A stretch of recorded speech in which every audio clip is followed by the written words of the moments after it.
अब अंकिता को मारने के बाद शाहरुख को ऐसा फील होता है जैसे उसने कोई बहुत बड़ा काम किया है, जिसके लिए उसे प्राइज़ मिलना चाहिए, जिसके लिए उसे शाबाशी मिलनी चाहिए। जब पुलिस आती है उसे पकड़ के ले जाती है तो आप इसका एटीट्यूड देख सकते हो, ये किस एटीट्यूड में चल रहा है, किस स्वैग में ये चल रहा है, जैसे कि मानो इसने ओलंपिक लाया अपने देश के लिए।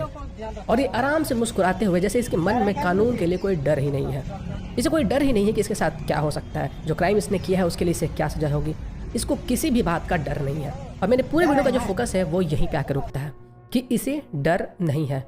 जब किसी इंसान के अंदर से डर खत्म हो जाता है तो वो कुछ भी कर सकता है, और ऐसे लोगों के मन से डर हट चुका है। लॉ एंड ऑर्डर का जो डर होता है वो बिल्कुल भी खत्म हो चुका है। और ऐसी वारदात एक बार नहीं हुआ है, कितनी बार हुआ है। कहीं पे किसी हिंदू लड़की को सड़क के ऊपर गोली मार दिया जाता है सिर्फ इसलिए क्योंकि वो किसी लड़के का प्रपोजल एक्सेप्ट नहीं करती है, और जो प्रपोज करने वाला लड़का है वो एक मुस्लिम कम्युनिटी से आता है। कहीं पे किसी हिंदू लड़की के घर में घुस के उसके साथ बलात्कार किया जाता है और उसे फांसी पे लटका दिया जाता है क्योंकि उसने एक मुस्लिम लड़के का प्रपोजल एक्सेप्ट नहीं किया।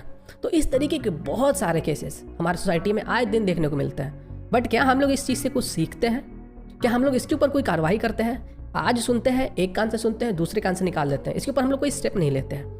और यही रीज़न है कि ऐसे लोगों का जो हिम्मत है वो बढ़ता ही जाता है। ये एक मानसिकता बन गई है कि किसी भी हिंदू लड़की को पकड़ो, उसके साथ जो करना है करो, जो सुलूक करना है करो, क्योंकि तुम्हारे ऊपर तो कोई कार्रवाई होगी नहीं, क्योंकि जितने भी हिंदू है वो सब तो दबना सीख चुके हैं। आप उनके साथ कुछ भी करोगे वो चुपचाप रहेंगे, सुनेंगे, सहेंगे और अपने घर में दुबके हुए रहेंगे, कोई स्टेप नहीं उठाएंगे। और यहाँ पे मैं किसी को भी किसी तरीके का वायलेंस करने के लिए नहीं कह रहा हूँ, मैं कह रहा हूँ लॉ एंड ऑर्डर की बात। मेरे कहने का मतलब है कि क्यों लोग जागरूक नहीं होते हैं, क्यों दूसरों को जागरूक नहीं करते हैं, क्यों इन सब गलतियों से लोग नहीं सीखते हैं, क्यों ऐसे लोगों के खिलाफ कदम नहीं उठाते हैं, क्यों ऐसे लोगों के लिए फांसी की डिमांड नहीं करते हैं, क्योंकि उनका जो जज्बा है वो बढ़ता ही जाता है। आई एम श्योर कुछ दिनों के बाद हम लोग देखेंगे कि वो जो शाहरुख है वो बेल के ऊपर रिहा हो गया, और उसको देखने के बाद किसी और की हिम्मत ऐसे ही बढ़ेगी। उसको भी लगेगा कि मैं भी किसी हिंदू लड़के के साथ कुछ भी कर दूं, कुछ दिनों के बाद तो मुझे बेल मिल ही जाना है। चलिए इस केस का ही एग्जाम्पल लेते हैं। मान लेते हैं कि आप झारखंड के रहने वाले नहीं हैं, तो आप क्या करोगे? जो पुलिस है उसे डिमांड नहीं कर सकते हो, पुलिस स्टेशन नहीं जा सकते हो, लोगों को इकट्ठा नहीं कर सकते हो, बट आप ये जरूर कर सकते हो कि ऐसे शाहरुख जैसे लोगों से अपने पड़ोसियों को सावधान कर सकते हो।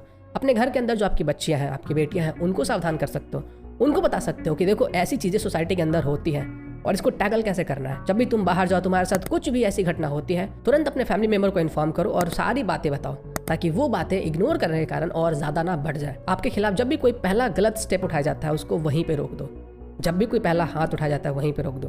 अगर आप उसको वहाँ पर नहीं रोकोगे तो वो और भी ज़्यादा बढ़कर सामने आएगा, फिर आप उसको नहीं रोक पाओगे। दूसरी बात, अपने घर के बच्चों पे कभी भी दबाव मत बनाइए कि तुम वहाँ क्यों गई थी, तुम वहाँ क्यों गई थी। इससे ये होगा कि वो लोग डर के मारे आपसे और भी ज़्यादा अपनी बातों को छिपाएंगे, आपसे ओपन नहीं हो पाएंगे, अपनी जो प्रॉब्लम्स है वो आपके साथ शेयर नहीं कर पाएंगे।